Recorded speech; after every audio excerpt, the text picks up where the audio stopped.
आज हम तीन खबरों की बात करेंगे। एक तो ये है कि पाकिस्तान में सोने की तजारत के ऊपर क्या हो रहा है और क्या आपके घर में पड़ा हुआ सोना वो लीगल है भी कि नहीं है।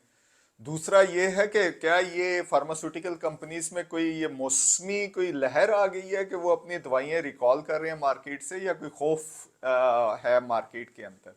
और तीसरा जो है कुछ फूड रेगुलेशंस, जो ये सेफ फूड वगैरह की बात हो रही है, अच्छा आवाम तक खुराक पहुंचे, उसके ऊपर एक नई खबर है। सो ये तीन के ऊपर सबसे पहले तो हम आ जाते हैं सोने की तजारत के हवाले से।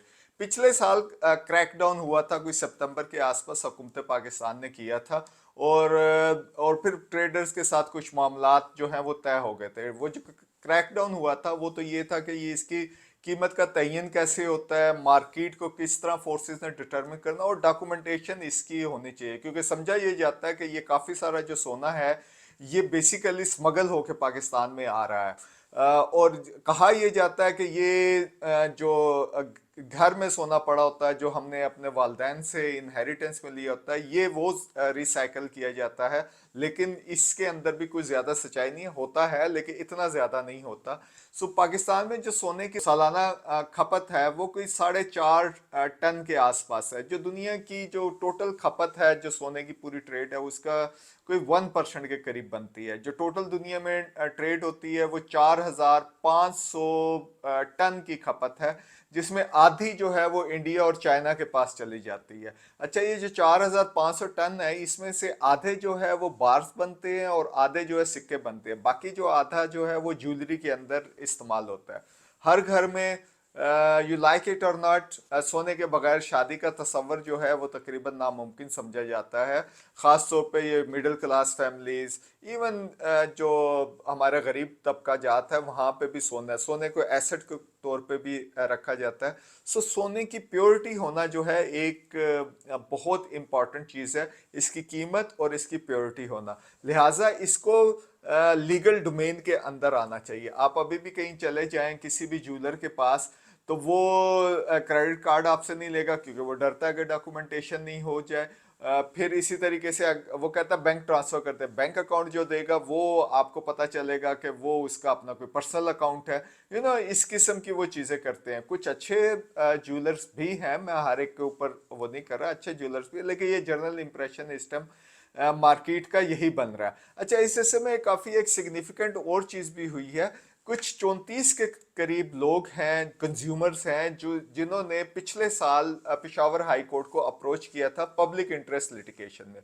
उन्होंने ये कहा था कि सोने की हॉल मार्किंग होनी चाहिए, और इन्होंने जो दूसरी तरह रिस्पोंडेंट्स बनाए थे वो Pakistan standard and quality control authority PSQC है, जो स्टैंडर्ड बनाती है, उसको पार्टी बनाया था, ज्वेलर्स एसोसिएशंस को बनाया था, स्टेट बैंक को बनाया था, और इस तरह के चंद अदारों को बनाया था। सबकी तरफ से ये अच्छा, और पटिशन ये इन्होंने की थी कि हॉल मार्किंग होनी चाहिए। अच्छा, हॉल मार्किंग क्या है? इंडिया में कोई पिछले 2 साल में ये हॉल मार्किंग होगी। हॉल मार्किंग में जो सोना होता है, इवन ज्वेलरी होती है, उसके ऊपर लिखा होता है कि ये इसके अंदर कितने कैरेट का ये सोना है, और दूसरा उसके अंदर एक यूनिक कोड डाला जाता है। जब भी आप उसको स्कैन करते हैं वो ट्रेस आउट किया जा सकता है कि ये सोर्स है, कहाँ से खरीदा गया, कहाँ पे ये बेचा गया, स्पेसिफिकेशन भी होकर ये दूसरी।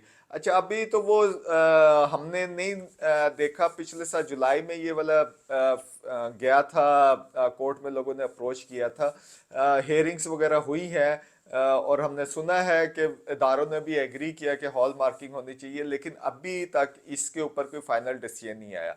लिहाजा वेट फॉर द बेस्ट।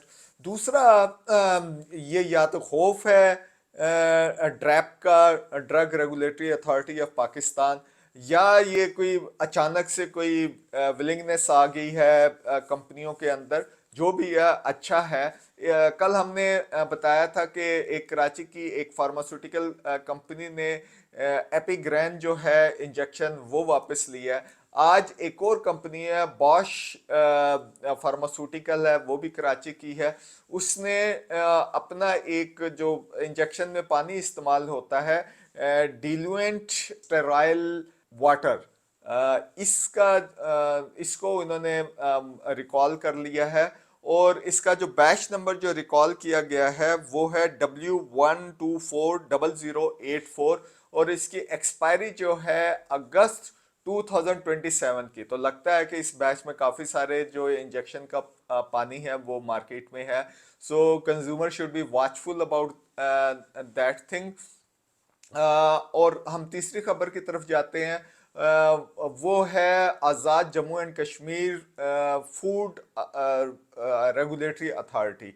अच्छा, इनका काम होता है कि फूड के अंदर स्टैंडर्ड्स बनाए जाए और उनको इन्फोर्स किया जाए।